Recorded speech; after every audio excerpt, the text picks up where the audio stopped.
জীৱনত বহুত ধৰণৰ আপি লগ পাওঁ কিন্তু জীৱনত কিন্তু এটা ধৰণৰ আপি লগ নাপাওঁ কি দেখি আছে চাওঁ এবাৰ মোক চাওঁ ৰাইজসকল মোক এনেকুৱা কণ্টেণ্ট দেখ আপি যে আছে আপি কণ্টেণ্ট দেখো এইটো চাই লওঁ মুখখন মোৰ দেখক আৰু আত্মহত্যা কৰিব ওলাইছে ৰাইজসকল ভাই কি টাইমত ফংবিলাক বাজি থাকে ৰাইজ চব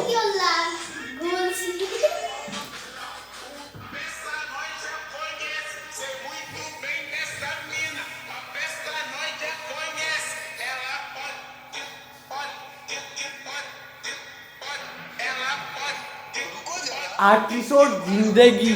এজন আৰ্টিষ্টৰ জিন্দগী শেষ কৰি কেনে এইটো আপি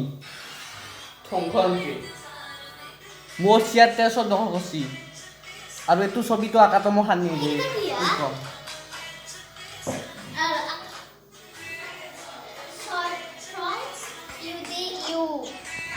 বাই বাই আৰু এটা নতুন এটা ব্লগৰ যে লগ পাম অহা কৰি বাই বাই এভৰিৱান